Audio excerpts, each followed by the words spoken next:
नमो अरिहन्ताणं नमो सिद्धाणं नमो आयर्याणं नमो उवचायाणं नमो लोये सव्वसाऊणं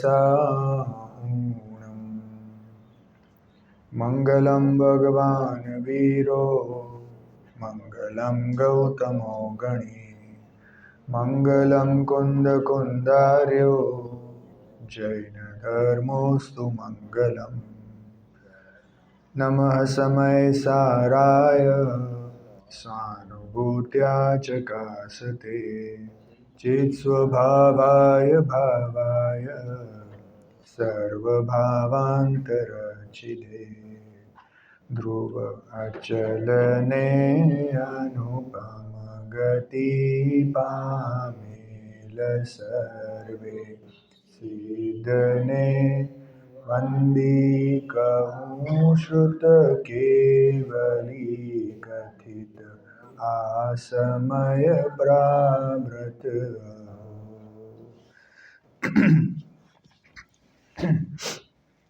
ભરત ક્ષેત્રના સમર્થ આચાર્ય ભગવાન શ્રી કુંકુંદાચાર્ય દેવ દ્વારા રચિત શ્રી સમયસારજી પરમાગમના અમૃતચંદ્રાચાર્ય દ્વારા રચિત આત્મખ્યાતિ ટીકા એમાં આપણે 44 અને 45માં કળશની ચર્ચા આજે પૂજ્ય ગુરુદેવ શ્રીના શ્રીમુખેથી સાંભળી.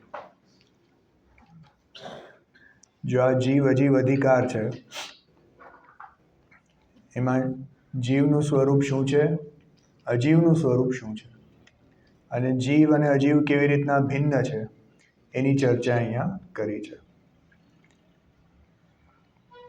આપણે એ પણ જોયું હતું કે સમયસારજીમાં જ્યાં જીવ કે તો કોને લેવાનું, કે એક જે પેલો શુદ્ધાત્મા છે એને લેવાનું, અને સમયસારજીમાં જ્યારે અજીવ કે તો કોને લેવાનું,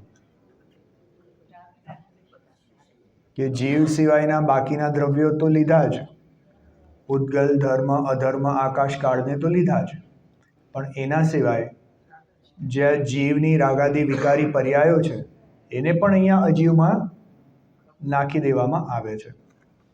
એવું કેમ કરવામાં આવ્યું? કેમ કે અહીંયા આપણું પ્રયોજન એક જે શુદ્ધાત્મા છે એને ભિન્ન કરવું, એને પોતા રીતે આઈડેન્ટિફાય કરવું, એ આપણું પ્રયોજન છે. માટે અહીંયા બાકીના સર્વ જીવની જ પર્યાયોને પણ અહીંયા અજીવમાં નાખી દેવામાં આવે છે. આપણે જોયું હતું કે એવા એ જીવનું સ્વરૂપ કેવું છે, તો આપણે ઘણા વિશેષણોના માધ્યમથી એ જીવના સ્વરૂપની ચર્ચા આપણે કરી કે જીવ અનાદિ અનંત છે, અચલ છે, પછી સ્વસંવેદ્યમાન છે, સ્ફુટમ છે, અવ્યક્ત છે, અરસ છે, અરૂપ છે, આદિ ઘણા વિશેષણો આપણે જોયા ને. તો એવું એ શુદ્ધાત્માનું સ્વરૂપ છે. આવું શુદ્ધાત્માનું સ્વરૂપ નથી, આવું મારું સ્વરૂપ છે. ખ્યાલ આવે છે? જાણે કોઈ ત્રીજા જ પદાર્થની વાતો કરતા હોય એવી અહીંયા ચર્ચા નથી, અહીંયા પોતાની જ વાતો કરતા હોય એવી સુંદર ચર્ચા અહીંયા છે. જો મોક્ષનો માર્ગ કહો કે સુખી થવાનો રસ્તો કહો, કેટલો સરળ છે કે જે હું છું એને જ આપણે પોતા રૂપે માનવાનો છે. સિમ્પલ છે ને, કાર્ય આટલું સિમ્પલ છે. પણ જેવી રીતના જો આચાર્ય ભગવંતે આજે કળશમાં જેવી ચર્ચા કરી ને 44ના કળશમાં, કે તો પણ આટલું સિમ્પલ વસ્તુ છે તો પણ એ જીવ અનાદિકાળથી આ સંસારમાં પરિભ્રમણ કરી રહ્યો છે, તો અમને આશ્ચર્ય થાય છે. જો કેટલી સુંદર ચર્ચા આવી આજે. આજે આપણે એ ભાવની જ વાત કરવી છે. જો આપણે રોજ અલગ અલગ પ્રકારની ચર્ચાઓ ઉપાડીએ છીએ, આપણે એ જોઈએ છે કે પહેલાં તો આપણે જોયું કે પ્રમાણનું દ્રવ્ય કોને કહેવાય અને શુદ્ધાત્મા કોને કહેવાય. એની સાથે સાથે આપણે 6ઠ્ઠી 7મી ગાથાની બી ચર્ચા કરી. પછી આપણે એ જોયું કે આ જે વ્યવહારનું દ્રવ્ય છે અને પ્રમાણનું દ્રવ્ય છે, એટલે જે એક પ્રમાણનો આત્મા, વ્યવહાર નહીં, એક પ્રમાણનો આત્મા અને એક શુદ્ધાત્મા, તો કઈ અપેક્ષાએ ક્યાં કોને પોતા રૂપે કહેવામાં આવે છે? તો એક તો નિશ્ચયની ભાષા છે અને એક વ્યવહારની ભાષા છે. નિશ્ચયની ભાષા શું છે કે જેવું વસ્તુ સ્વરૂપ છે એવું કહી દેવામાં આવે છે. અને વ્યવહાર કોને કહેવાય છે કે બે પદાર્થને જોડીને અથવા એક પદાર્થને તોડીને વાત કરે એને વ્યવહાર કહે છે. એની સાથે આપણે 11મી ગાથામાં જે નિશ્ચય જ ભૂતાર્થ છે, સત્યાર્થ છે, અને વ્યવહાર સગળો એ અભૂતાર્થ છે એવી ચર્ચા આપણે કરી. હવે નિશ્ચય જ ભૂતાર્થ છે તો ભૂતાર્થથી હું એટલે કે આત્મા કેવો છું? તો જો આપણે 42મો કળશ અને સાથે 14મી 15મી ગાથા અને 38મી ગાથા એના માધ્યમથી જોયું કે હું તો એક છું, શુદ્ધ છું, સદા અરૂપી પદાર્થ છું, સાથે હું અનાદિ અનંત છું. એ બધી આપણે વિશેષણોના માધ્યમથી એ બધું આપણે વસ્તુ સ્વરૂપને જોયું. તો પછી આપણે ગઈકાલે ચર્ચા કરી કે એવું આત્માનું સ્વરૂપ બીજું કેવું છે કે જો અવ્યક્ત છે, એ અરૂપ છે, અરસ છે, આદિ એવું સ્વરૂપ છે. એ અંદર જ વિદ્યમાન છે, સ્વસંવેદ્યમાન છે, પોતે એનો અનુભવ જાતે સ્વયં કરી શકે એવું એ આત્માનું સ્વરૂપ છે. હવે આટલું સરળ છે તો પણ નવાઈ થાય છે ને કે કેમ આ જીવે એટલો અનુભવ નથી કર્યો. જો અનેક સ્થાનમાં આચાર્ય ભગવાન અને પૂજ્ય ગુરુદેવ શ્રી આપણને જ્ઞાની અને અજ્ઞાનીનો એક સરખામણી કરતા જાય છે. આજે હું પ્રવચન સાંભળતો હતો તો જો મને ઘણા ભાવો આવ્યા એટલે મેં ખાસ આ પૂજાની પુસ્તક બી મંગાવી છોટુભાઈ પાસે કે જો આપણે આજે જે પૂજન કરી વિતરાગ પૂજન કેટલી સુંદર રીતે પહેલાં તો જે બેન ગાતા હતા, તમે ગાતા ને, બહુ જ સુંદર અવાજ છે, મજા આવી એકદમ. અને શ્રેયાસભાઈ આમ જે રીતે તમે કરાવો છો તો આખા મંદિરમાં જાણે આમ પડઘો પડે એમ ગાજે એવું આપણને અંદર ભાવ થાય. અને બીજું મને એ ગમ્યું અહીંયા કે અહીંયા બહુ મ્યુઝિક કે કાંઈ આપણે કરતા નથી, એકદમ શાંત ભાવે પૂજન કરીએ છીએ. અને એને કારણે આપણા જીવના પરિણામ એ પૂજનના ભાવોમાં રહે છે અને પેલા ધામધૂમમાં જતા નથી.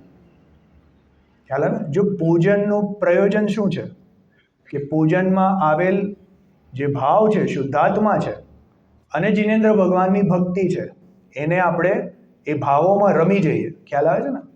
જો પૂજન એક શુભ ભાવનું કાર્ય છે, એ શુભ ભાવના કાર્યમાં ત્યારે ત્યાં રમી જવું, એ સમયે બીજા વિકલ્પ આવતા હોય તો એનું કાંઈ પ્રયોજન નથી. પણ એ સમયે જીવ એમાં ડૂબી જાય તો ખરેખર પૂજન સાર્થક થાય.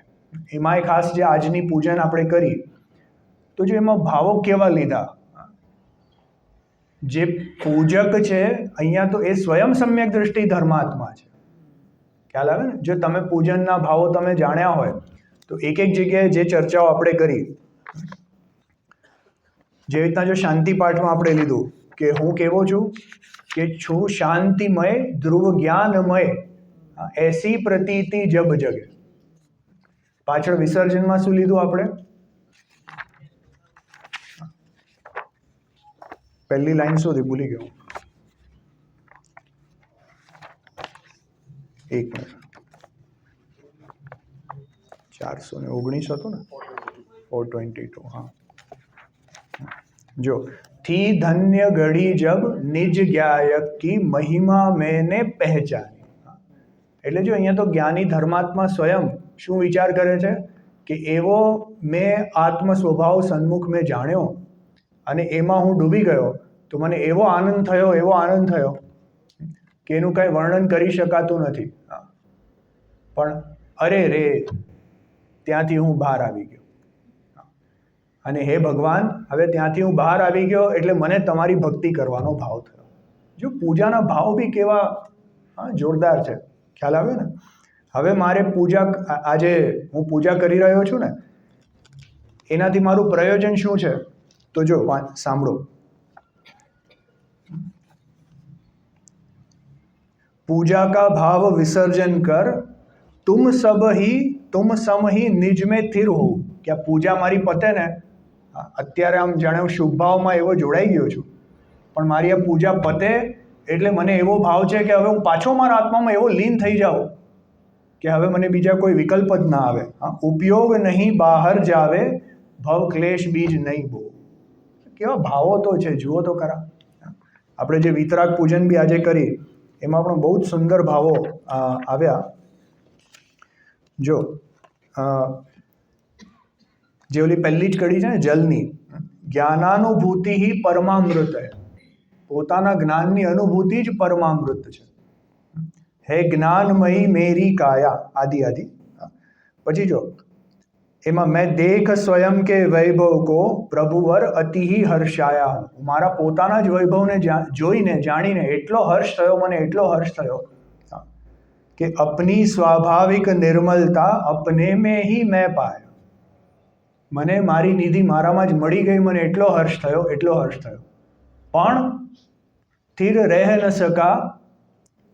રહ ન સકા ઉપયોગ પ્રભુ બહુમાન આપકા આયા હૈ. કે મારા અંતરમાં હવે હું સ્થિર ન રહી શક્યો, તો જેવો હું બહાર આવ્યો એવું મને થયું કે મને આવી નિધિ કોણે બતાવી, કોણે આપી?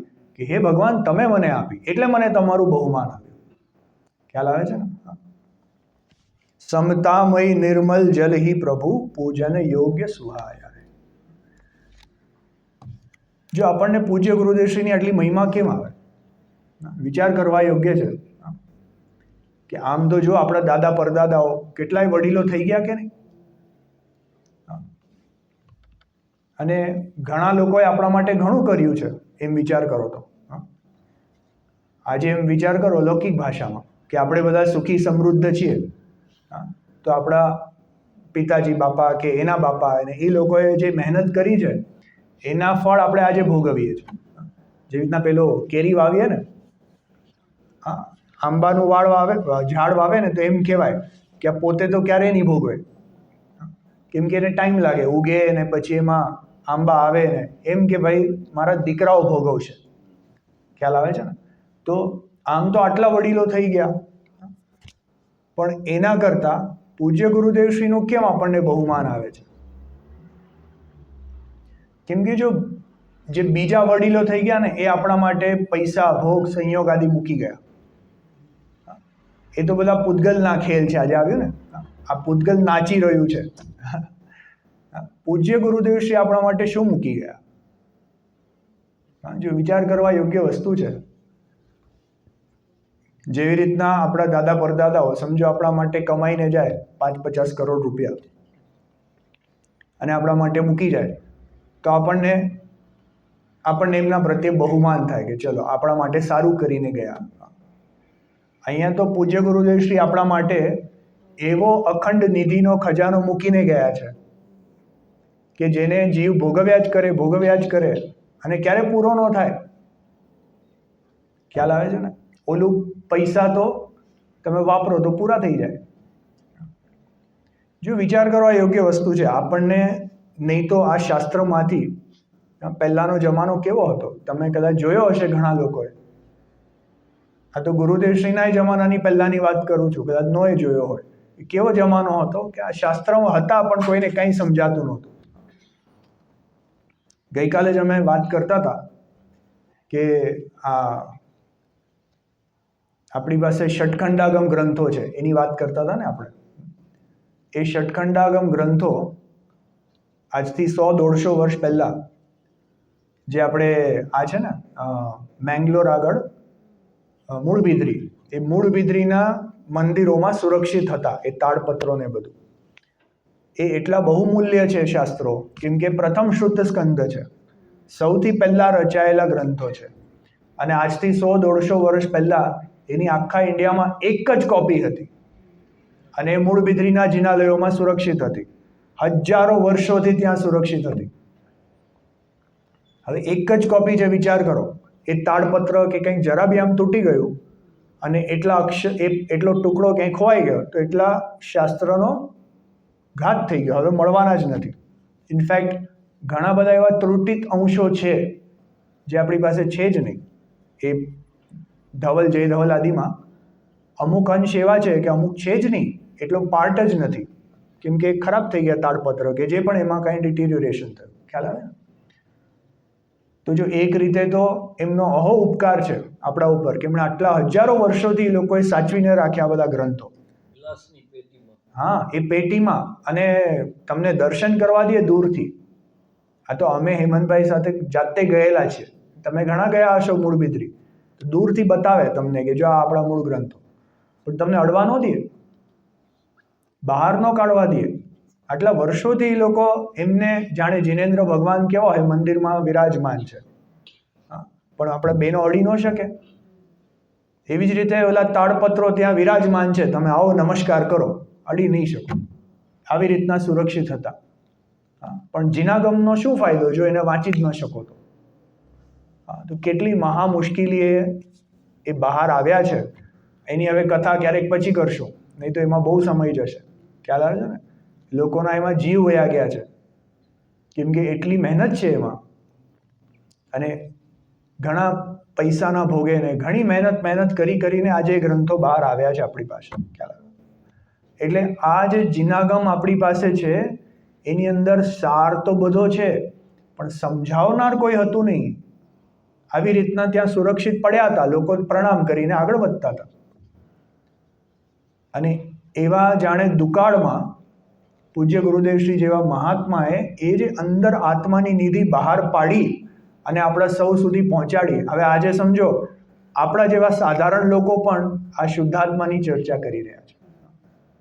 ગામે ગામ શુદ્ધાત્માની ચર્ચા થાય છે.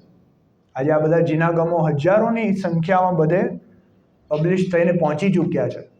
આજે લગભગ એવું લાખો લોકો હશે કે સવારના ગુરુદેવશ્રીનું પ્રવચન આદિ સાંભળીને એ શુદ્ધાત્માની વાતો ચિંતન મનન કરી રહ્યા છે. તો બોલો કેટલો મહાન ઉપકાર છે.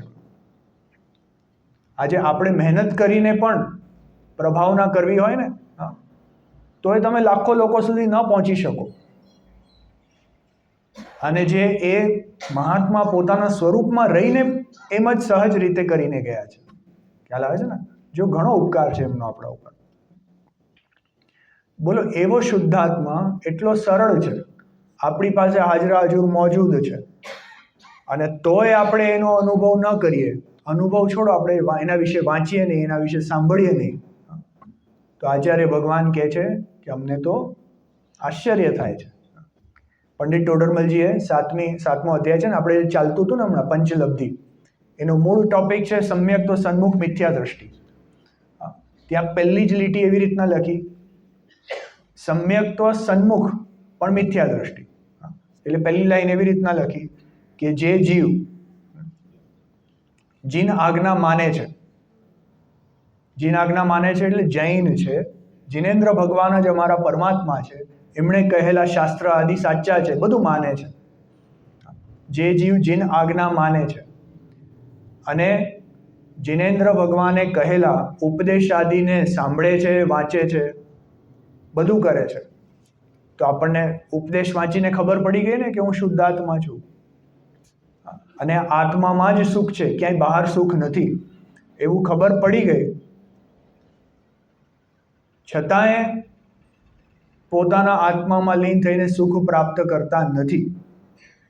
તો એનું કારણ શું? એટલે કે આપણા જેવા લોકો જીન આજ્ઞા માનીએ છીએ, સ્વાધ્યાય આદિ બી કરીએ છીએ, અને તોય મિથ્યા દ્રષ્ટિ રહી જાય છે. તો અમને તો નવાઈ થાય છે. કેવી રીતના સમજો કે કોઈ મીઠાઈ ખાય અને એને ગળ્યો સ્વાદ ન આવે, એવું કેવી રીતના બને? ખ્યાલ આવ્યો કે નહીં? જો આજે આપણે થોડુંક વિચાર કરીએ કે જ્ઞાની ધર્માત્મા કેવા હોય છે અને અજ્ઞાની ધર્માત્મા કેવા હોય છે. જો જ્ઞાની ધર્માત્મા છે એ પોતાના આત્મ સ્વરૂપને જાણે છે, એમાં જ એમને આનંદનો અનુભવ એટલે એમાં જ એમને આનંદની માન્યતા છે, એમાં જ એમને રુચિ છે. જેવી રીતે હમણાં આપણે વાંચ્યું ને કે ધન્ય ઘડી, આ આખી પૂજાના ભાવમાં કેવું હોય કે અરે મને આત્મામાં જ એટલો આનંદ છે, પણ ત્યાં રહેવાતું નથી, એટલે એ જીનેન્દ્ર ભગવાન હું તમારી પૂજા કરવા આવ્યો. ખ્યાલ આવે છે ને? એટલે જે જ્ઞાની ધર્માત્માઓને અંદર એવો આત્મામાં જ આનંદ ભાષિત થાય છે, એવા જીવો જ્ઞાની છે, એવા જીવો સમ્યક દ્રષ્ટિ છે. અને જેને હજી બહારમાં રુચિ પડી છે કે હું આ આવું કંઈક કરી લઉં તો મારું નામ થાય, આમ કંઈક ખાવું તો મને આનંદ થાય, અહીંયા ક્યાંક ફરવા ત્યાં જાઉં, આ વસ્તુ જોઈ લઉં, આ વસ્તુનો અનુભવ કરી લઉં તો મને આનંદ થાય. તો હજી તો બહારમાં જ પડ્યા છે. જેવી રીતના અહીંયા કહ્યું ને પૂતગલ નાચે છે. જો પૂતગલનો સ્વભાવ કેવો છે કે એને કહેવાય છે પૂતગલ, એટલે કે પરમાણુમાં સ્કંદરૂપ થઈને જુદા જુદા આકાર બનાવવાની શક્તિ છે, અને વળી પાછો ગલી બી જાય છે અને છૂટા પરમાણુ રૂપ બી થઈ જાય છે. બોલો, વિચાર કરો કે પૂતગલ આમ જાદુગર જેવો છે. કોના જેવો છે? જાદુગર જેવું, કે આપણી સમક્ષ જ જો જુદા જુદા આકાર લઈને આવે છે. કે ક્યારેક તો સમજો મર્સિડીઝ જેવી ગાડી હોય, અને ક્યારેક સાધારણ પેલી અહીંયા જે બી કહેવાતું હોય, અમારે ત્યાં ઓલી મારુતિ હોય, ખ્યાલ આવે છે ને? તો ક્યારેક તો આપણને એવો સોના ચાંદી જેવો આમ જેવો વેલ્યુએબલ પદાર્થ આપણને બતાવે છે, અને ક્યારેક કોઈ કચરાના કૂડાના જેવા ફોર્મમાં બી હોય છે. અને બેવ જ સરવાળે છે શું? કે પૂતગલ જ છે. પૂતગલ જ છે. બોલો, કોઈક વ્યક્તિ તો આમ સુંદર આદિ દેખાતો હોય, સરસ મજાના એના લક્ષણો છે, સુંદર રૂપ છે, ટોલ છે, હેન્ડસમ દેખાય છે, આદિ બધું. અને કોઈક વ્યક્તિ હોય એ આમ સાધારણ આમ કુબળું શરીર હોય. કુબળું સમજાય છે ને? એટલે આમ જેના અંગ આડા તેડા હોય, રંગ કાળો હોય, દુર્ગંધિત શરીર હોય, એવું દેખાય છે. અને બેવ શરીર શેના બનેલા છે? પૂતગલના છે. એક પ્રત્યે આપણને લાગણી થઈ જાય છે કે અરે વાહ, અને એક પ્રત્યે આપણને ઘૃણા થાય છે કે અરે આવું, મને આવું નહીં, મને આવું જોઈએ છે. જીવની તરત મિથ્યા બુદ્ધિ કેવી થઈ જાય છે કે મને આ નહીં, મને આ જોઈએ છે. મને મારુતિ નહીં, મને મર્સિડીઝ જોઈએ છે. મને કોઈ સાધારણ સંયોગો નહીં, મને તો મોટું ઘર, મોટું આ, મોટું તે. જો હતું બેવ પૂતગલ, હતા કેવા? બેવ પૂતગલ. પણ પૂતગલ જ જીવને છે ને માયા જાળમાં નાખી દે છે. જો હું થોડી ડ્રામેટિક ભાષા બોલું છું, જરા સમજજો. ખરેખર પૂતગલ કાંઈ જીવનું કંઈ જ કરતા નથી, પણ બહારમાં જે પૂતગલોના ખેલ ચાલી રહ્યા છે, જીવ એમાં એવો અંજાઈ જાય છે કે એમાં જ ડૂબી જાય છે. અને જો એની સામે જ્ઞાની ધર્માત્માઓ કેવા છે કે ચક્રવર્તી જેવા મહાન રાજાઓ હોય, મહાન રાજાના રૂપમાં એ જીવ છે. અને ક્યાંક તો સમજો ને નારકી જેવો જીવ હોય, અથવા મનુષ્યમાં જ લઈએ તો ઓલા હોય ને ચંડાલ આદિ, અહીંયા શું કહેવાય, જે ઓલું સમજો ને કે ક્ષુદ્ર જીવો હોય, કચરા આદિ સાફ કરે છે, ઓલું ફાંસી આદિ આપે છે, એવા સાવ જગન્ય ક્ષુદ્ર જીવો હોય. બહારમાં ગમે તેવા હોય, એ જ્ઞાની ધર્માત્મા તો પોતાને અંદર આત્મા જ જાણે છે. અને એમને અંદરથી એવી પોતાના સ્વભાવની મસ્તી છે, બહારના જે સંયોગો હોય એમને એમાં રસ જ નથી. ખ્યાલ આવે છે ને?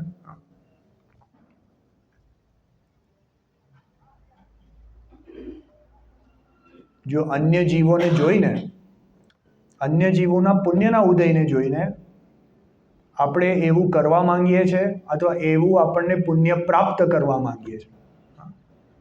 કે આ ભાઈનો અવાજ બહુ સરસ છે, મારો અવાજ બી એવો હોત તો. ખ્યાલ આવે છે? તરત આપણને એવા ભાવ થઈ જાય કે આ ભાઈ કેટલું સરસ બોલે છે, હું પણ આવું બોલી શકત તો. કે આ ભાઈ જો કેટલા સક્સેસફુલ છે, હું પણ એવો હોત તો. એટલે જીવને નિરંતર વાંછા કેની રહી જાય છે કે જો આપણે જેને સ્વપર કહ્યું ને પહેલા, સ્વપરમાં ભેદ વિજ્ઞાન કરવું, કે જીવ અજીવાદીમાં, તો સ્વમાં કોને મૂક્યો? ખાલી ત્રિકાળી આત્માને. કોઈ જીવની પોતાની પર્યાય બી ન લીધી. વિચાર તો કરો. તો પર પદાર્થ તો ક્યાં રહ્યા? આપણે તો હજી પર પદાર્થમાં જ, પૂતગલોમાં જ હજી ઉલઝેલા છીએ. ખ્યાલ આવે છે ને? જો કોઈકને આમ ખૂબ કંઈક અચીવ કરી લેવું છે, હું આ ઓલા રાજભાઈને જોઉં ને તો મને ખૂબ વિચાર આવે કે જો કેવો જોરદાર ક્ષયોક્ષમ છે, જીવનો કેટલો જોરદાર ક્ષયોક્ષમ છે. હવે એ જ ક્ષયોક્ષમ જો પોતાના આત્મ સન્મુખ લગાવીને એ ઉલ્લાસથી ચડે કે ના મારે આત્માનો અનુભવ કરવો જ છે, તો આમ જાણે ક્ષણ માત્રમાં અનુભવ કરી લે. એવી આપણા બધા જીવોની તાકાત છે. ખ્યાલ આવે? કેમ કે આપણે બધા આપણે ક્ષયોક્ષમાંથી બહુ જોરદાર છે બધાનો. અને ક્યાં તો આપણે ઉલझેલા છે સંસારના વિષયોમાં કે મારે આ કરવું છે, ઓલું કરવું છે, આમ કરી લેવું, તેમ કરી લેવું, મારે શીખાડી દેવું છે. ક્યાં ઉલझેલા છે આપણે બધા? ખ્યાલ આવે છે કે નહીં? હવે જો જ્ઞાની ધર્માત્મા એનાથી કેવા જુદા હોય છે. જ્ઞાની ધર્માત્માઓ શું કરે છે? આપણે જોયું હતું પહેલા, ક્યારેક તો અમારે આમ હાલતા ચાલતા ચર્ચા થઈ હતી કે જો ઈષ્ટોપદેશમાં ગાથા આવે છે કે જ્ઞાની ધર્માત્માઓ કેવા છે કે બોલે છે તો એ બોલતા નથી, ચાલે છે તો ચાલતા નથી. કેમ કે ચાલે છે શું? આ પૂતગલ, આ શરીર ચાલે છે. અને જ્ઞાની ક્યાં છે? કે પોતાના સ્વભાવમાં મસ્ત છે. વિચાર આવે છે ને? જો વિચાર કરો કે જ્ઞાની ધર્માત્માની પરિણતિ કેવી હોય છે. તમે તો ઘણા લોકોએ બેનશ્રીબેનને જોયા હશે. કેવી એમની પરિણતિ છે? કેમ શાંત સ્વભાવ, પોતામાં જાણે એવા લીન હોય અને બીજા કોઈ આજુબાજુ કંઈ પડી જ નથી. શું ચાલી રહ્યું છે કંઈ જાણવું જ નથી. એમાં રસ તો નથી જ, પણ જાણવું બી નથી કે આજુબાજુ શું ચાલી રહ્યું છે. ખ્યાલ આવે છે ને? એવી તો જ્ઞાનીઓની પરિણતિ હોય છે. એ તો ભલે એક એક્ઝામ્પલ છે. બીજી બાજુ ચક્રવર્તી જેવાય હોય છે જે આમ તો પોતાના આત્મામાં એટલા એટલે એમ કહીને કે પોતાના આત્માનો એમને એટલો અહોભાવ છે, પણ સાથે જો ફૂલ્લી 6 ખંડના મેનેજમેન્ટમાં એ ઉલझેલા છે. બેવ જાતના જીવો હોઈ શકે છે, પણ જો મહત્વ કોનું છે કે અંદરથી તમને મહત્વ કોનું લાગે છે, કોનો અહોભાવ તમને ફીલ થાય છે. ખ્યાલ આવે છે ને? જે જીવને અંદરથી પોતાના આત્માનો અહોભાવ છે એ જ્ઞાની ધર્માત્મા છે. જો શાસ્ત્રોમાં તો અનેક પ્રકારે કહ્યું છે. આપણે ગઈકાલે જે 49મી ગાથા જોઈ ને, એના પછી જો કાઢો છે 50 થી 55મી ગાથા, થોડા આગળનું બી ફરાવીએ ને, આપણે થોડું રિવાઇઝન આપણું આગળ વધારીએ. 50 થી 55 શેની ગાથાઓ છે? આપણે કોયડો કહેવાય ને, હા, કે જો આત્મા કેવો નથી એની વાત છે અહીંયા. પહેલા આગળ કીધું ને 49માં કે આત્મા કેવો, આગળ કેવો નથી, કે આત્મા અરસ છે, અરૂપ છે, અગંધ છે, એટલે આત્મા આવો છે. હવે એમાં કહે છે કેવો નથી. તો જો આત્મા ગુણસ્થાનમાં નથી, આત્મા માર્ગના સ્થાનમાં નથી, આત્મા યોગ સ્થાનમાં નથી, આત્મા બંધ સ્થાનોમાં નથી, સંક્લેશ સ્થાનોમાં નથી, સંયમ લબ્ધિ સ્થાનોમાં નથી, જીવ સ્થાનોમાં નથી, સ્થિતિબંધ સ્થાનોમાં નથી.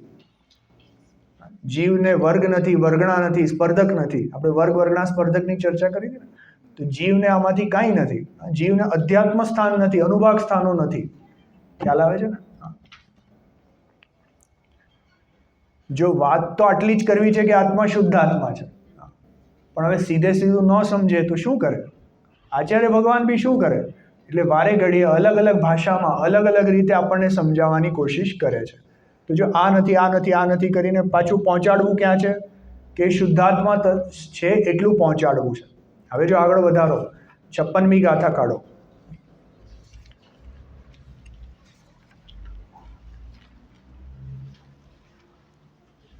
₹110મું પાનું. જો આ વર્ણાદિ ગુણસ્થાન પર્યંતના જે ભાવો કયા, એ બધા ભાવો જીવના વ્યવહારથી કહેવામાં તો આવે છે. વ્યવહારથી કહેવામાં આવે છે એટલે આપણે સાંજના કર્ણાની યોગાદીની ચર્ચા કરતા હોય તો એમ જ કહેવાય કે જો જીવ ચોથા ગુણસ્થાનમાં આવ્યો, કે જો જીવ મુનિ દશામાં આવ્યો, પણ આમ જોવા જઈએ તો ન ચોથું ગુણસ્થાન જીવનું છે કે ન મુનિ દશા જીવની છે. જીવ કેવો છે? અરે જીવ તો ત્રિકાળી છે ને, તો આ ગુણસ્થાન માર્ગણા તો પ્રગટ થાય છે ને, એટલે એ તો પર્યાયરૂપ ભાવો જીવના છે જ નહીં. ખ્યાલ આવ્યો ને? જો પણ કોઈ એ ભાવો નથી આત્મા તણા નિશ્ચય થકી, નિશ્ચયથી આ કોઈ જ ભાવો જીવના નથી. ચાલો થોડું પાછું આગળ ફરાવો.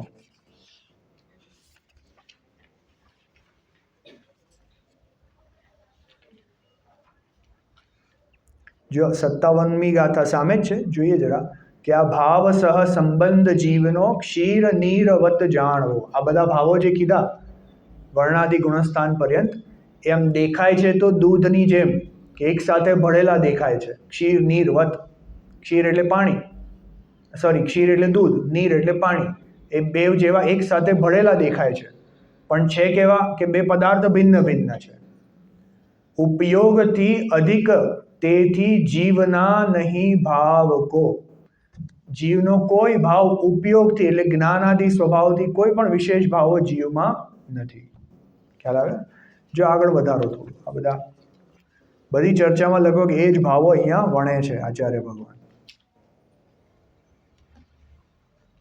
62મી ગાથા જોઈએ, જો 116. આ બધા ભાવો, આ ભાવ સર્વે જીવ છે, જો એમ તું માને કદી તો જીવ તેમજ અજીવ કંઈ ભેદ તુજ રહેતો નથી. જો આ બધા ભાવો તારા છે એમ તું માન, તો તારામાં અને અજીવમાં શું ભેદ રહ્યો? જેવી રીતના આપણે અજીવ પરિણામ જોઈએ છે જુદા જુદા ભાવમાં આવતા, જેવી રીતના ગાડીઓ જુદા જુદા ભાવમાં આવે છે, કોઈ મોટી ગાડી, કોઈ નાની ગાડી આદિ. હવે એમાં એમ આપણે માનીએ કે આ મારી ગાડી ને આ તારી ગાડી ને એવું માનવા લાગીએ, તો એ જે જીવનો મિથ્યા ભાવ છે, એ ભાવ, એ ગાડી પ્રત્યેનો ભાવ છે, તો એ ગાડી પૂતગલ છે તો એ ભાવ બી પૂતગલ છે કે નહીં? એ ગાડીને રિલેટેડ એ જીવનો ભાવ બી પૂતગલ છે, અને એ મારો કહો તો પછી પૂતગલ મારું થયું એમ થઈ ગયું ને. તો મારામાં ને પૂતગલમાં શું ફરક રહ્યો? આગળ એક ગાથામાં આવે છે ને કે જો જીવ પૂતગલનો કાર્ય કરે તો એને નિયમથી તન્મય થવું પડે. તન્મય થવું પડે એટલે જીવે પૂતગલ રૂપ થઈ જવું પડે, પણ એવું તો જીવ ક્યારે થતો નથી. જીવ જીવ રૂપે રહે છે, પૂતગલ રૂપે થતો નથી, માટે જીવ પૂતગલનું કાર્ય ક્યારે કરતો નથી. જો અનેક તર્ક અને યુક્તિઓથી આચાર્ય ભગવાન જીવનું સ્વરૂપ આપણને બતાવે છે. જો આજે આગળ આવો, આ બધી ચર્ચા આપણી થઈ ગઈ છે.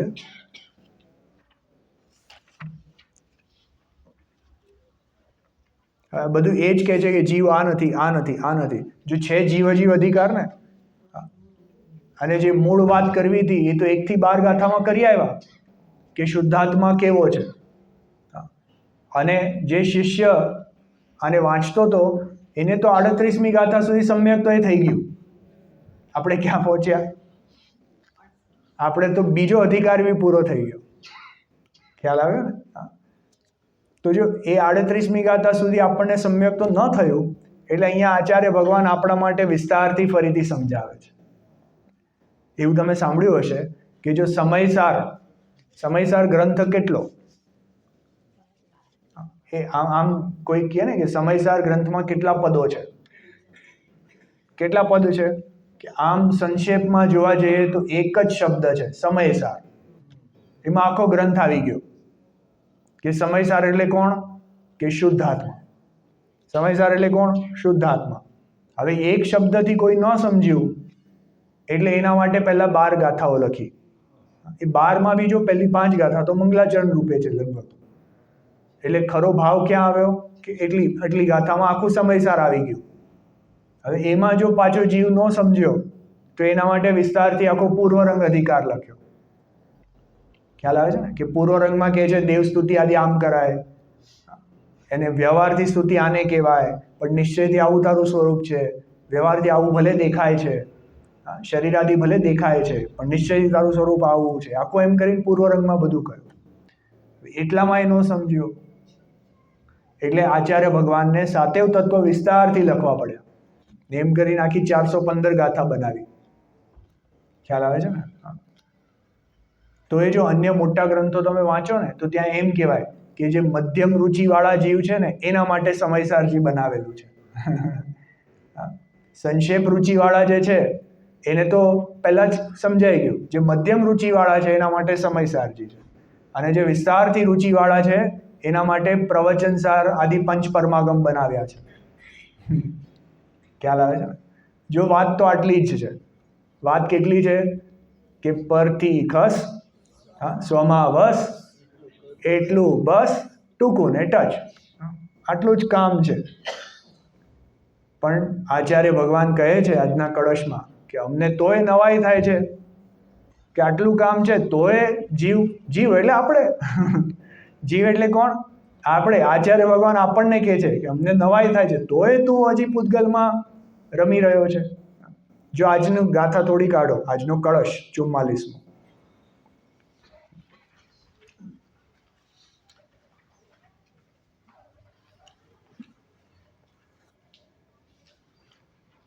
મળ્યું ને? 126મું પાનું.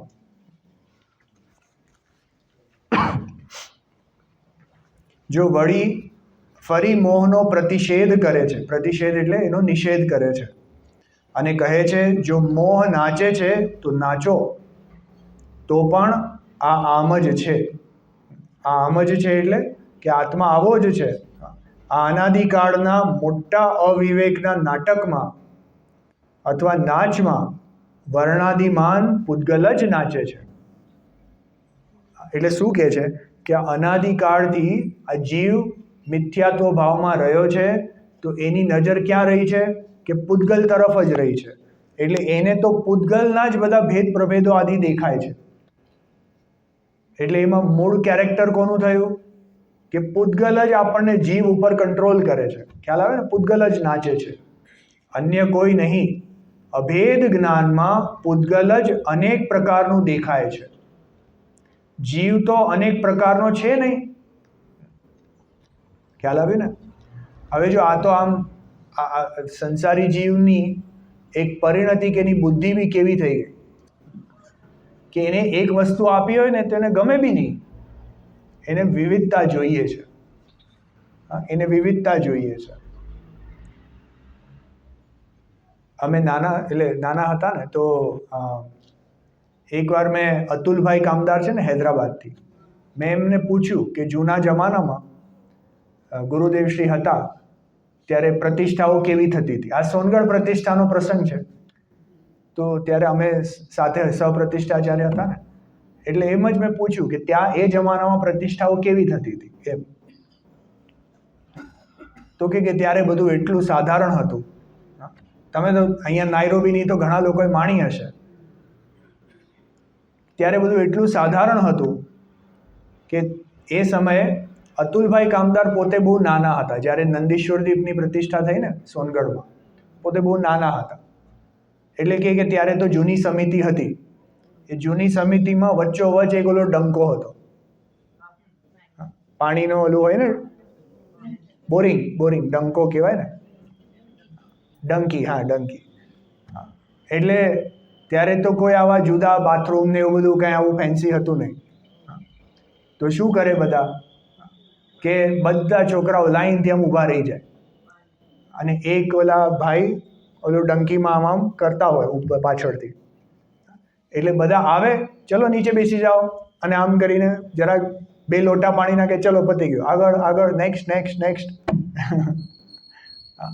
પછી છે ને બધા છોકરાઓને લાઈનસર બેસાડી દે, અને નાસ્તાનો ટાઈમ હોય ને તો 2 વાટકા આપે બધા છોકરાઓને. 2 વાટકા આપે, એકમાં આટલું દૂધ નાખતા જાય અને એકમાં ગાંઠિયા આપતા જાય કે ચલો દૂધ અને ગાંઠિયા ખાતા, ચલો નાસ્તો થઈ ગયો, ચલો આગળ. ખ્યાલ આવે છે? ત્યારે જો કોઈને આટલા ભોગ પ્રધાન વૃત્તિ હતી જ નહીં. આજે મને કહો ખાલી એક જ વસ્તુ આપી હોય નાસ્તામાં કે તમારે ખાલી ગાંઠિયા જ ખાવાના,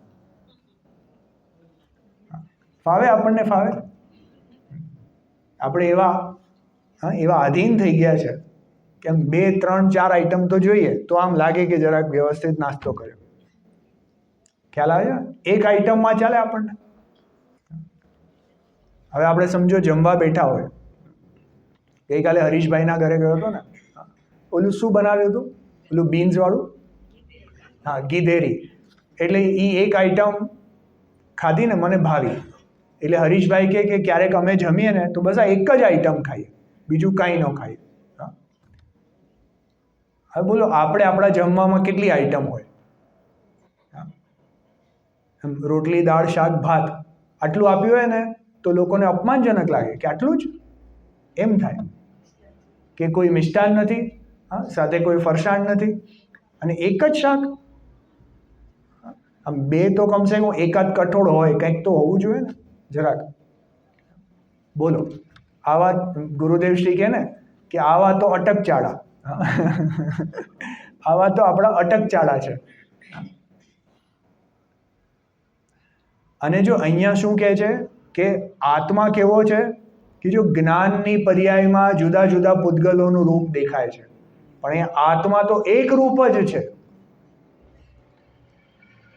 જો જે બદલતી વસ્તુ હોય ને, જુદું જુદું દેખાય છે એનો મતલબ કે બદલાય છે. બદલાય છે એ પર્યાય છે, અને પર્યાય તો આત્મામાં છે જ નહીં. આત્માનું સ્વરૂપ કેવું છે કે ત્રિકાળી ધ્રુવ, એક રૂપ, જ્ઞાયક ભાવ રૂપ છે. તો એ તો હંમેશા એક રૂપ જ રહ્યા કરે છે. બોલો, આપણે એક ને એક પ્રવચન 2 દિવસ સાંભળવું હોય ને તો પણ આપણને થાય કે આ તો ગઈકાલે સાંભળ્યું. થાય છે કે નહીં? પણ જો આપણા ધર્મમાં છે ને, આપણે છેવટે તો એક ભાવને જ ધાવવાનો છે. એ એક જ ભાવને આપણે ધ્યાવવાનો છે. એટલે અહીંયા પુનરુક્તિમાં દોષ નથી. ખ્યાલ આવ્યો ને? આપણે અહીંયા ગ્રંથ પૂરા કરવાના નથી. આપણે તો એ ગ્રંથોમાં જે ભાવ કયા છે એ ભાવમય રહેવાનો છે. ઘણીવાર તમે જોયું હશે, ગુરુદેવ શ્રી સમયસારજી પૂરું કરે અને એ જ પ્રવચનમાં ફરીથી પહેલેથી પાછું શરૂ કરી નાખે. જોયું છે કે નહીં? પાછળના વર્ષોમાં તો એવું 2-3 વાર થયું કે એવું બી નહીં, ચલો આ પ્રવચન પૂરું થયું ને, આ શાસ્ત્ર પૂરું થયું, હવે આપણે કાલથી ફરીથી શરૂ કરશું. એમ બી નહીં, 5 મિનિટ બાકી હોય ને તો બી આ પૂરું થયું, ચલો પહેલેથી ફરીથી શરૂ કરો. તો અહીંયા આ પુનરુક્તિમાં દોષ નથી, કેમ કે છેવટે તો ભાવ શું ભાવવાનો છે? એ જે હું ત્રિકાળી શુદ્ધાત્મા છું, એના પ્રત્યે જે આપણો ઝુકાવ, એના પ્રત્યેનો જે અહોભાવ હોય, એ જ તો આપણો પુરુષાર્થ છે ને. તો એ તો તમે કોઈ પણ અધિકાર કાઢો ને કોઈ પણ ગાથા કાઢો કે ગુરુદેવશ્રીનું કોઈ બી પ્રવચન મૂકો તો એમાં એ જ ભાવ આવે છે. ખ્યાલ આવે છે કે નહીં? તો જો આપણે શેની વાત ચાલે છે કે આવો એક શુદ્ધાત્મ સ્વભાવ, એ હું પોતે છું, એક રૂપે છું, નિરંતર છું, અનાદિ અનંત છું, સુખથી ભરેલો છું. એવું હોવા છતાં આ જીવની બહિર્મુખી દ્રષ્ટિ હોવાથી કોઈ બહાર પૂતગલ તરફ એ જોયે છે. પૂતગલમાં સુખ છે નહીં. સુખ છે નહીં એટલે એક પૂતગલને જોયું તો એમાં કંઈ આનંદ ન આવ્યો, એટલે વળી પાછું એને બીજું જોવાની ઈચ્છા થાય છે. એમાંય આનંદ ન આવ્યો એટલે ત્રીજું જોવાની ઈચ્છા થાય છે. એમ કરીને આ જીવને વિવિધતા જોઈએ છે. એમાં બી જો તમે વિચાર કરજો, આજે જૂના જમાનામાં જ્યારે ફોન, કમ્પ્યુટર આદિ નહીં હતા, ટીવી આદિ પણ નહીં હતા, તો ત્યારે જીવને થોડી સમતા, શાંતિ વધારે હતી. એના પરિણામમાં એટલી આકુળતા નહીં હતી. પછી જ્યારે આપણે લોકો યંગ હતા થોડા, તો ત્યારે ફોન, કમ્પ્યુટર આદિ બધું આવવા લાગ્યું. ચલો ફોનને સાઈડ પર મૂકો, ટીવી આવવા લાગ્યા પહેલાં તો આપણને શું થયું કે અમારે ઇન્ડિયામાં તો એવું હતું કે રવિવારે રાતના 8 વાગે પેલું ચિત્રલેખા આવતું હતું, એટલે મ્યુઝિક, ઓલા ગીતો વાગે જૂના, અને પછી 9 વાગે એક સિરિયલ આવતી હતી. આખા અઠવાડિયામાં આટલો જ પ્રોગ્રામ અમે જોતા હતા. એટલે વી યુઝ ટુ વેટ. આપણે વી યુઝ ટુ વેટ કે એ ક્યારે આવશે અને સિરિયલમાં હવે આગળ શું વધશે. ખ્યાલ આવે છે ને? તો એ થોડી આકુળતા વધી ગઈ કે નહીં જીવની?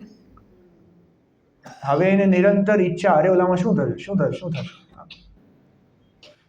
હવે ત્યાંથી આજની વસ્તુ જુઓ. આજે જીવ પાસે સંયોગો એટલા વધી ગયા છે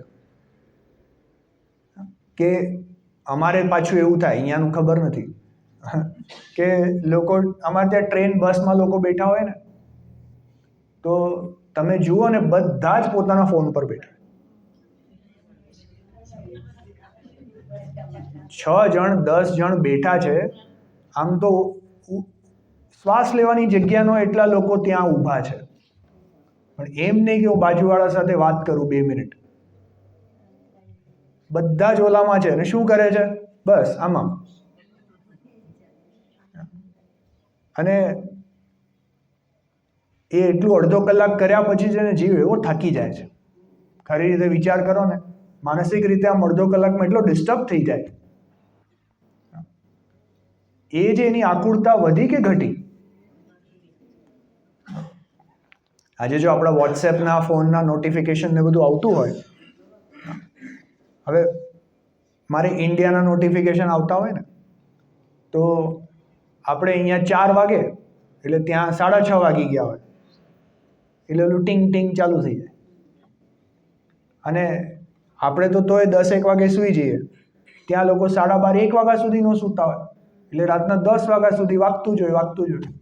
હવે જેવું એ વાગે એટલે આપણને અંદરથી ઉત્સુકતા થાય કે શું આવ્યું હશે, કોનો મેસેજ હશે, ચાલો જરાક જોઈ લો.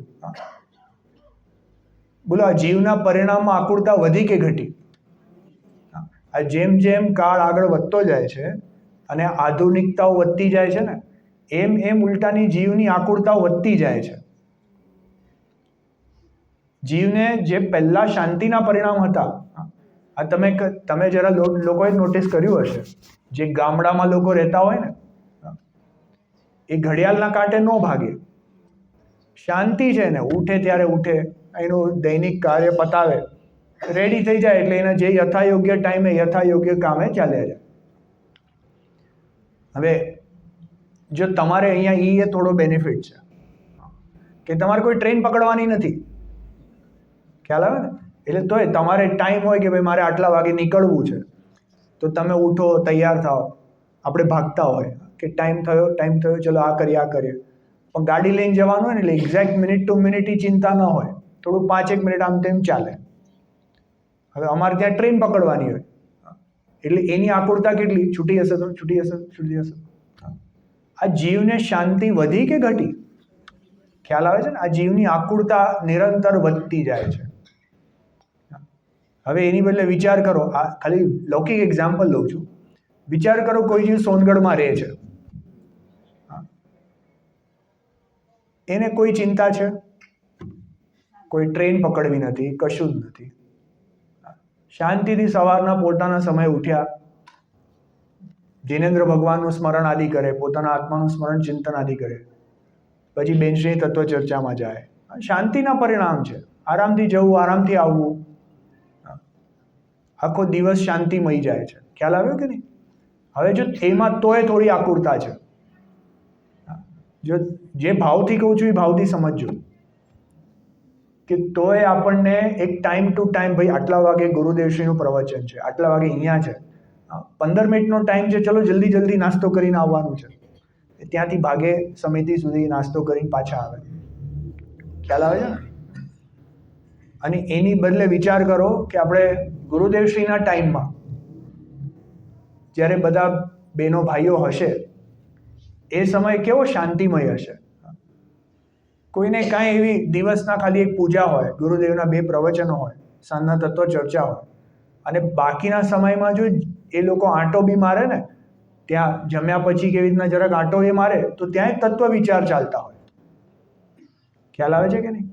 તો હવે એને કમ્પેર કરીએ અને આજનો દિવસનું જોઈએ, તો આ આપણા વિચારો, તત્વ વિચાર, આકુળતા ઘટી કે વધી? વધી ગઈ ને બધી આકુળતાઓ. ખ્યાલ આવે છે કે નહીં? અને હવે જો આપણાથી યંગર જનરેશનને આપણે જોઈએ, તો બિચારાઓ પ્રત્યે દયા જ આવે છે આપણને, નથી આવતી? ઓલા એટલા સંયોગોમાં આમ જાણે આમ ગયે ને કે ગળા સુધી ડૂબી ગયા હોય, એમને આત્મા શું છે, એનું વિચાર શું છે, એને સમજાવવું જ આપણને અઘરું લાગે છે. ખ્યાલ આવે છે ને? આ તો જો આ એક કાળનો પ્રભાવ છે. કાળનો પ્રભાવ કહો કે આ જીવોની જેવી યોગ્યતા છે એમ કહો. ખ્યાલ આવે છે ને? આ એ જૂના જમાનામાં, જે ગુરુદેવશ્રીના જમાનામાં આજુબાજુના જીવો છે ને, બહુ મહાન જીવો હતા, બધા ભવ્ય જીવો, મંદ કશાય જીવો હતા. હવે એની કમ્પેરિઝનમાં આપણી આજુબાજુ હમણાં જોઈએ છે તો બધા વધારે થોડા હાર્ડન્ડ જીવો લાગે છે. અને હજી યંગસ્ટર્સને જોઈએ છે તો એ તો સાવ એમ કહે ને કે ભૂમિ એટલી પથ્થર જેવી છે કે એમાં બીજ વાવવા હોય તોય અઘરું પડે છે. આ વિચાર કરજો, જો જેમ આ સમયનો પ્રભાવ એ જાતનો છે કે આપણે આ જો પંચમ કાળ છે કે નહીં, વિચાર કરો, પંચમ કાળ છે તો જે જાતનું આ ચેન્જીસ થઈ રહ્યા છે એ સારા માટે તો નહીં જ થાય ધાર્મિક એંગલથી, ધર્મની પ્રભાવના માટે નથી થતા. ખ્યાલ આવે છે ને? હવે એમાં વચમાં પૂજ્ય ગુરુદેવશ્રી જેવા મહાન આત્મા આવી જાય એટલે ત્યાં ઘોર પ્રભાવના થઈ જાય. ખ્યાલ આવે છે ને?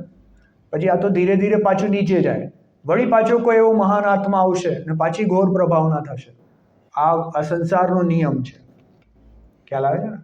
હવે આ બધાની વચ્ચે આપણે તો આપણું કાર્ય કરી લેવું, એ મહત્વનું છે. સમજાય છે કે નહીં? પણ જો આપણે આ બધી ચર્ચા એટલે કરીએ છીએ કેમ કે આપણા જીવનમાં જે શ્રદ્ધાન હોય ને કે શું કરવા યોગ્ય છે, શું કરવા યોગ્ય નથી, શું સુખ આપે છે અને શું દુઃખ આપે છે, કમસે કમ આવો નિર્ણય તો આપણો હોય કે નહીં? આપણા જીવનમાં બને એટલા વિચાર વિકલ્પો આપણે ઓછા કરતા જઈએ. જેટલા એવા એવન્યુઝ હોય કે જે આપણને ધાર્મિક માર્ગથી ડિસ્ટ્રેક્ટ જ કરવાના હોય તો એ બધા આપણે ઓછા કરીને એવા આપણે સાધનો કે એવન્યુમાં જવું જોઈએ કે જ્યાં આપણા તત્વ વિચાર આદિની વૃદ્ધિ થાય. આ સમજાય છે કે નહીં? જો સમજો કે આપણે એવો કોઈ મોટું પ્રોજેક્ટ હાથમાં લઈએ કે આપણે આપણા સમાજ માટે, તમે ઓસવાલ સમાજના સમજો, બધા ઓસવાલ સમાજ માટે આપણે એક મોટું એન્યુઅલ ફંક્શન કંઈક કરશું. એ એન્યુઅલ ફંક્શનમાં આપણે સમજો 50 બોલિવૂડના સ્ટાર્સને બોલાવશું અને 10,000 લોકોને જમા કરશું. આવો 2-3 દિવસનો કાર્યક્રમ કરશું. સમજો આવો કોઈ પ્રોજેક્ટ તમે માથે લીધો. હવે વિચાર કરો, એ આખા 1-1.5 વર્ષ માટે તમે એવા કામે લાગી જશો. લોકો સાથે કોર્ડિનેટ કરવું, બધું આ ઓર્ગેનાઇઝ કરવું, બધાને જે પણ આખું મેનેજમેન્ટ આદિ જે હોય છે એ રીતે.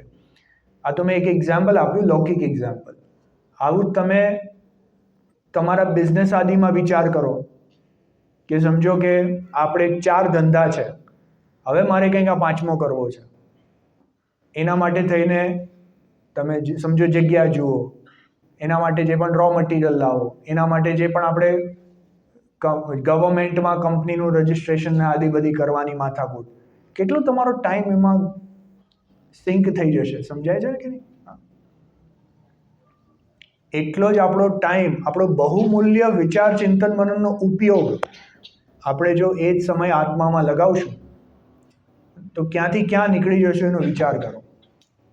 આખું વિચારવા યોગ્ય વસ્તુ છે. આપણું જીવન બને એટલું સિમ્પલ કરતા જવું જોઈએ. જેવી રીતના પૂજ્ય ગુરુદેવશ્રીએ કહ્યું હતું ને, જો જ્ઞાની ધર્માત્માની વિચારસરણી કેવી હોય છે. પૂજ્ય ગુરુદેવશ્રીએ રામજી બાપાજીને કહ્યું હતું કે ભાઈ તમે સ્વાધ્યાય મંદિર બનાવો તો બનાવો, પણ મારે એમાં રહેવું એ રીતે હું બંધાયેલો નથી. મારા પરિણામ જો વૈરાગ્યમાં વધારે થઈ જશે તો હું અહીંયાથી ક્યારે ચાલી જાઉં એ મને ખબર નથી. ખ્યાલ આવે છે? જો જ્ઞાની ધર્માત્મા છે ને, એમના વિચાર ચિંતન મનન આ જાતના હોય છે કે કોઈ પણ પ્રકારનો છે ને એવો બોજો સર પર લેતા નથી. ખ્યાલ આવે છે ને? એ જ્ઞાનીઓની વસ્તુ છે. એનો મતલબ આપણે બધી જ વસ્તુ છોડી દેવી એમ પણ નહીં. ખ્યાલ આવે છે ને? એક બેલેન્સ હોવું જોઈએ. જો આપણા જીવનમાં આપણે 50 વસ્તુ સમાજના કામો કરીએ છીએ, આપણા ધંધા પાણીમાં આપણે ડૂબેલા છે, આપણે ફ્રેન્ડ્સ ફેમિલીઝને ઘરે બોલાવતા હશું, આપણે એ જાતના સોશિયલ ફંક્શન આદિ કરતા હશું, પહેલાં એને કટ ડાઉન કરવાની જરૂરત છે. આપણે સમજો મંદિરમાં કોઈ આપણે સમાજના કાર્ય કરીએ છીએ, મંદિરના પાઠશાળા આદિ લેવું, અથવા તો બીજા કોઈ આ કમિટી આદિએ જે ઇન્વોલ્વમેન્ટ આદિ કામ હોય એને પહેલાં કટ ન કરવું. ખ્યાલ આવે છે ને? કેમ કે ઓલા કાર્યમાં આપણો સમય જાય છે એ સાવ બરબાદી છે. આ કાર્યમાં જે સમય જાય છે એ કમસે કમ તમે આત્માના ચિંતન મનનના નિકટ તો છો, અને સાવ બધું કટ કરીને આપણે મુનિરાજની જેમ બેસી શકવાના નથી. ખ્યાલ આવે છે કે નહીં? એટલે જો જ્ઞાની ધર્માત્માઓની કેવી પરિણતિ હોય છે એનાથી આપણે ઘણું શીખી શકીએ છીએ. તમે શ્રીમદજીને જુઓ, તમે સોગાનીજીને જુઓ, જે એમના ઘર પરિવારની આદિ જે પરિસ્થિતિ છે, જે પ્રકારની જરૂરિયાત છે, તે પ્રમાણે ધંધા આદિમાં બી જોડાયેલા છે. ટોડરમલજી સ્વયં એ પ્રકારના કાર્ય આદિમાં એ જોડાયેલા છે. સાથે સાથે એમનું જે ધાર્મિક પ્રભાવના આદિનું કાર્ય પણ જોરશોરથી ચાલે છે. તમને ખ્યાલ છે એ જમાનામાં, આ તો આપણે થોડા ડિસ્ટ્રેક્ટ થઈ ગયા, પણ ચાલો જે વાત નીકળી એ પ્રમાણે, એ જમાનામાં ટોડરમલજીએ એક ઇન્દ્રધ્વજ વિધાનની આખી વ્યવસ્થા, એક આખું ઓર્ગેનાઇઝ કર્યું હતું. ખબર છે? It was a grand program, even may be bigger than આપણી સોનગઢ પ્રતિષ્ઠા. એમાં 1,00,000 લોકો આવ્યા હતા. એ જમાનામાં 1,00,000 લોકોને કેવી રીતના ટ્રાન્સપોર્ટેશનથી લઈ આવવા, ક્યાં ઉતારવા, જમવા કરવાની વ્યવસ્થા આદિ કેવી રીતના કરવી, મંદિર આદિનું કઈ રીતે વ્યવસ્થા મેનેજ કરવી, ક્યાં વિધાન આદિ કરવું, એ દ્રવ્ય આદિનું કેવી રીતના ઓર્ગેનાઇઝ કરવું. એ જમાનો જુદો હતો. ત્યારે એવા આપણું ફ્રીલી આ ચોખા આદિ બધું મળી જાય એવું નહોતું ત્યારે. ખ્યાલ આવે છે ને? તો જો એવા મોટા અનુષ્ઠાન પંડિત ટોડરમલજી જેવા મોટા જ્ઞાની ધર્માત્માઓ બી કરે છે. ખ્યાલ આવે છે ને?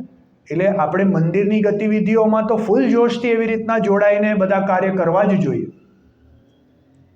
પણ સાથે સાથે આ જે ભાવ જે છે અંદરમાં, એ તો અંદરમાં એવો ઘૂંટાયા કરવો જોઈએ કે જો આ બધું પૂતગલનું કાર્ય છે. ખ્યાલ આવે છે કે નહીં? આ જે પૂતગલ નાચે છે ને, એ વાંચીને છે ને મને તો અંદરમાં બહુ ભાવ અને વિચાર ચિંતન મનન થાય કે જો કેવું આપણને આમ આપણને કેવું મોહિત કરી રહ્યું છે કે આપણે ઓલું શર્ટ અને પેન્ટ પહેર્યું હોય ને તો એના કલર બી મેચિંગ હોવા જોઈએ. એ મેચિંગ ન હોય તો સમજો પીળા કલરનું પેન્ટ હોય અને બ્લુ કલરનું શર્ટ પહેરીને તમે આવો તો કેવું લાગે? આ કેવું લાગે એ જે આપણા જ્ઞાનમાં આપણને બધાને જે બેસી ગયું છે ને, જો પૂતગલનો ખેલ છે બધો. ખ્યાલ આવે છે ને? એટલું એમ સરળતાથી આપણે લેતા નથી, પણ ત્યાં આપણી નજર તરત જાય છે કે અરે આ આવું નહીં, આ આવું હોવું જોઈએ, આ આવું નહીં, આવું પૂતગલ આવું નહીં, આવું હોવું જોઈએ. પૂતગલમાં જે ફેરફાર કરવાની જે બુદ્ધિ આપણા જીવોમાં એવી બેસી ગઈ છે ને, એ અંદર એવી ઘર કરી ગઈ છે, એ આપણું જડ મૂળથી મિથ્યાત્વ છે. પણ બધા પૂતગલોના ખેલ છે અને એની પાછળ જો આ જીવ ફક્ત જાણક એક જાણનાર પદાર્થ તરીકે જાણે છે. ખ્યાલ આવે છે ને? જેવી રીતના સમજો કે આપણા પેલા ભાઈ છે ને ટ્રમ્પ, એ રોજ સવારના ઉઠીને શું નિર્ણય લેશે એ આપણા હાથની વાત છે. આપણા હાથની વાત છે. હા, તો મને કહો એ વ્યાધિ કરીને શું મતલબ? આપણે તો ફક્ત જાણીએ છીએ ને કે હા જો આજે એણે આ નિર્ણય લીધો, આજે એને આ નિર્ણય લીધો. એ જે એક પ્રકારના આપણે જાણે ઓલા શ્રોતાઓ હોય ને, કોઈ મેચ ચાલતી હોય અને શ્રોતાઓ કેવા નિહાળી રહ્યા છે, એવી રીતના આપણે દૂર બેઠા બેઠા નિહાળી રહ્યા છે. પણ જેવી રીતના શ્રોતાઓ એ મેચ જોઈને ભાવુક થઈ જાય છે કે મારી ટીમ જીતે છે કે મારી ટીમ હારે છે, એમ આપણે લોકો આ પૂતગલોના ખેલને જોઈને એમાં એવા જોડાઈ જઈએ છે કે જો આ બહુ સરસ થયું, આ બહુ સારું ન થયું, આ આમ થયું, આ તેમ થયું. અરે આપણે જિનેન્દ્ર ભગવાન જુઓ કેવા એક સ્થાનમાં બેસીને બધું નિહાળી રહ્યા છે. એટલું નિર્લેપપણે, એટલું આજે સંસારના બધા ભાવોથી છૂટીને જે અંદરમાં પોતાના જ્ઞાયક ભાવને જાણે છે, એ જીવ ખરેખર જ્ઞાની છે. અને એવા જીવો સુખી રહી શકે છે. કેમ કે જો હવે કોઈ ભાવ પ્રત્યે એમને રાગાદી ભાવ નથી, કોઈ પ્રત્યે દ્વેષ નથી. જે સંસારની ઘટનાઓ બની રહી છે તો જાણે છે. કેવલી ભગવાનને તો 3 લોક 3 કાળનું જાણવું હોય છે ને. જો ક્યારેક કેવળ જ્ઞાનની ચર્ચા કરશું, મને એ વસ્તુ પ્રત્યે પણ આમ એટલો અંદરથી અહોભાવ આવે, ક્યારેક શું હમણાં જ કરીએ, નહીં તો પછી રહી જાય છે. બોલો કેવળ જ્ઞાનની જાણવાની શક્તિ કેટલી? કેટલી? આપણે તો એક સાધારણપણે કહી દઈએ કે લોકાલોકને જાણે છે, બરાબર. હવે તમે ખરેખર કર્ણાન યોગમાં એ શક્તિનું માપ વાંચો ને તો તમને ખ્યાલ આવે. એના માટે પહેલાં તમારે ઘણું ગણિત શીખવું પડશે. પણ ચલો તમને એક સાધારણ ભાષામાં તો એક ભાવ ભાષણ કરાવડાવું. સમજો આપણે તો કહીએ કે કેવલ જ્ઞાનમાં લોકાલોક જણાય છે, બરાબર. હવે મને કોઈ લોકાલોકમાં જેવી રીતના સમજો મહાવીર ભગવાનને કેવલ જ્ઞાનમાં લોકાલોક જણાય છે. હવે લોકાલોકમાં આદિનાથ ભગવાન છે કે નહીં? હા, છે ને. હવે કેવલ જ્ઞાનમાં તો દરેક દ્રવ્ય, એના ગુણો, એની પર્યાયો, એના અવિભાગ પ્રતિચ્છેદો બધું જ જણાય છે. તો મહાવીર ભગવાનના કેવલ જ્ઞાનમાં આદિનાથ ભગવાનના જ્ઞાન ગુણની પર્યાય જણાય કે નહીં? અને આદિનાથ ભગવાનના જ્ઞાન ગુણની પર્યાય કઈ છે? એ બી કેવલ જ્ઞાન છે. આદિનાથ ભગવાનના જ્ઞાન ગુણની પર્યાયમાં જે કેવલ જ્ઞાનમાં શું જણાય છે? કે પાછું લોકાલોક જણાય છે. હવે મહાવીર ભગવાનને પ્રત્યક્ષ જે સાક્ષાત પોતે લોકાલોક જાણે છે તો જણાય જ છે. સાથે સાથે આદિનાથ ભગવાનના જ્ઞાન ગુણની પર્યાયનું લોકાલોક બી જણાય છે. જણાય છે કે નહીં? હવે એવી જ રીતે મહાવીર ભગવાનને અજિતનાથ ભગવાનના લોકાલોક જણાય કે નહીં? તો તીર્થંકરો કેટલા થઈ ગયા? અનંત થઈ ગયા. સિદ્ધ ભગવાન કેટલા થયા? અનંત થયા. તો મહાવીર ભગવાનને કેટલા લોકાલોક જણાય છે? ખ્યાલ આવે છે ને? હા, ચાલો. આપણે જે ઓલું ગવારો હોય ને, જ્યાં ભગવાન હોય, અહીંયા છે કે નહીં ખ્યાલ નથી મને, પણ ઘણી જગ્યાએ સાઈડમાં ઓલા મિરર્સ હોય છે અહીંયા. ઓકે, તો તમે આમ સાઈડથી જુઓ તો શું દેખાય? હા, કે ત્રણ ભગવાન નહીં, એ અનંત ભગવાનો દેખાય. કેમ કે મિરર રિફ્લેક્શન થાય. મિરર રિફ્લેક્શન સમજાય છે ને, કે એક મિરર આ બાજુ છે, એક મિરર આ બાજુ છે. ખ્યાલ આવે છે? ચાલો, આ કોન્સેપ્ટને જરાક ધ્યાનમાં રાખજો. મહાવીર ભગવાનને આદિનાથ ભગવાનના તો લોકાલોક જણાય જ છે, પણ આદિનાથ ભગવાનના જ્ઞાનમાં અજિતનાથ ભગવાનના લોકાલોક જણાય કે નહીં? તો મહાવીર ભગવાનને આદિનાથ ભગવાનના લોકાલોક સહિત અજિતનાથ ભગવાનના લોકાલોક આદિનાથ ભગવાનના જ્ઞાનમાં ઝલકતા જણાય કે નહીં? હવે આદિનાથ ભગવાનને કેટલા લોકાલોક જણાય છે? અનંતા લોકાલોક જણાય છે. અને મહાવીર ભગવાનને પોતાના અનંત તો જણાય જ છે, એમને આદિનાથ ભગવાનના અનંત જણાય છે. ખ્યાલ આવે છે ને? હા, એમને અજિતનાથ ભગવાનના અનંત જણાય, એમને સંભવનાથ ભગવાનના અનંત જણાય. તો હવે અનંતમાં બી આપસમાં, હવે એમાં પાછું થર્ડ લેવલ લગાવો કે મહાવીર ભગવાનને આદિનાથ ભગવાનના જ્ઞાનમાં ઝલકતા, અજિતનાથ ભગવાનના જ્ઞાનમાં ઝલકતા સંભવનાથ ભગવાનના લોકાલોક જણાય કે નહીં? ખ્યાલ આવે છે ને? હા. હવે જો આમ લગાવતા જાઓ તો કેવલ જ્ઞાનની શક્તિ કેટલા લોકાલોક જાણી શકે? સમજાય છે ને? શાસ્ત્રમાં એક વાત આવે છે કે આવા અનંત લોક પણ હોત તો કેવલ જ્ઞાન તો એને પણ કોળિયો કરી જાત. કોળિયો કરી જાત એટલે સમજાય છે ને? હા, જાણે આમ ગળી જાય અને એમને કાંઈ અસર બી ન થાય. એ કેવલ જ્ઞાનની એવી મહાન શક્તિ છે. આવી મહાન શક્તિ હોવા છતાં બોલો કેવલ જ્ઞાન ક્યારે પ્રગટ થાય ખબર છે? જ્યારે જીવ વિતરાગી થઈ જાય ને પછી જ પ્રગટ થાય. વિતરાગતા વગર કેવલ જ્ઞાન પ્રગટ થતું નથી. તો એક રીતે વિચાર કરો ને તો જીવે પ્રગટ કરવા યોગ્ય શું? કે વિતરાગતા. કેવલ જ્ઞાન તો બાય પ્રોડક્ટ છે. ખ્યાલ આવે છે ને? એ તો સહજ જ પ્રગટ થાય છે. એટલે ખરેખર તો વિતરાગતા પ્રગટ કરવા યોગ્ય છે. અને એના ફળમાં હવે મને કહો કે જેના એઝ અ રિઝલ્ટ,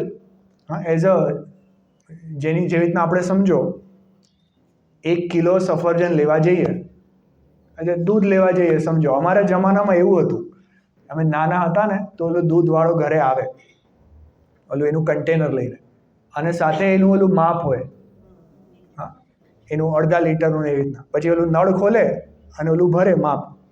આવું જોયું છે તમે ક્યાંય અહીંયા? તો એ નળ ખોલે ને પેલું ભરે અને ભરીને તમને અડધો લીટર દૂધ આપે.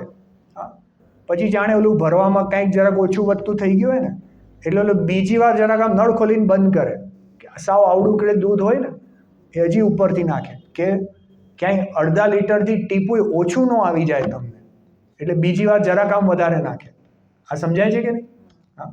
નહીં તો આપણે જે ઓલું શાક લેવા જઈએ તો સમજો અડધો કિલો લઈએ તો અડધો કિલોની ઉપર એ થોડું કરી નાખે ને 10 ગ્રામ 15 ગ્રામ કે કંઈક. જો ખરાબ વસ્તુ કહું છું, પણ જેવી રીતના જીવને વિતરાગતા પ્રગટ થાય ને તો કેવલ જ્ઞાન તો એ ઉપરનું છે. સમજાય છે કે નહીં?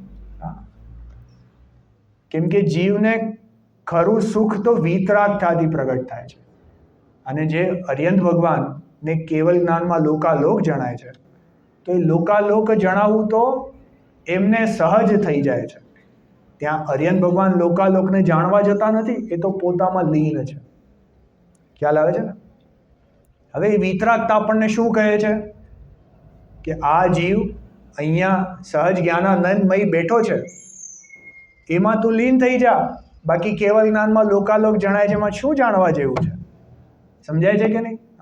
હવે એને જ આપણા ઉપર લગાવો કે આ આત્મા અહીંયા ત્રિકાળી હાજરા હજુર આનંદનો ઘન પિંડ મોજૂદ છે.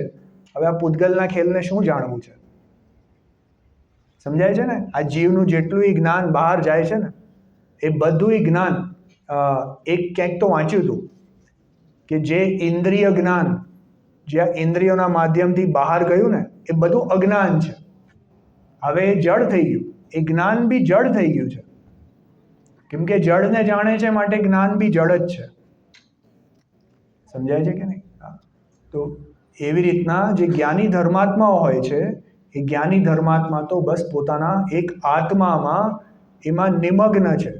આંખો ખુલ્લી છે, હાલતા ચાલતા રાજ્ય કરે છે, ભોગ ભોગે છે, તો એ ક્યાં છે કે પોતાના આત્મામાં નિમગ્ન છે. આ સમય સારજીમાં જ આવે છે કે જ્ઞાનીઓના ભોગ પણ નિર્જરાના કારણ છે. એટલે જ્ઞાનીઓ જ્યારે ભોગ ભોગે છે ત્યારે પણ એમની નજર ક્યાં છે કે આત્મા ઉપર છે. એટલે એ કર્મ આવીને ખરી જાય છે અને એમને નવા કર્મ બંધાતા નથી. અને અજ્ઞાનીઓના ભોગ કેવા છે કે બંધના કારણ છે. કેમ કે એ એવું માને છે કે જો આને હું ભોગવું છું, આ પૂતગલથી મને આનંદ આવે છે, અને એમ કરીને એને ત્યાં નવા કર્મ બંધાઈ જાય છે. જો ખૂબ વિચાર કરવા યોગ્ય છે કે જ્ઞાનીની પરિણતિ કેવી છે અને અજ્ઞાનીની કેવી છે. આવો વિચાર કરતા જ આપણને જ્ઞાની ધર્માત્માઓનો અહોભાવ આવે છે, અને સાથે એની સાથે ત્રિકાળી આત્માનો અહોભાવ આવે છે. ચાલો, જીનવાણી સુધી.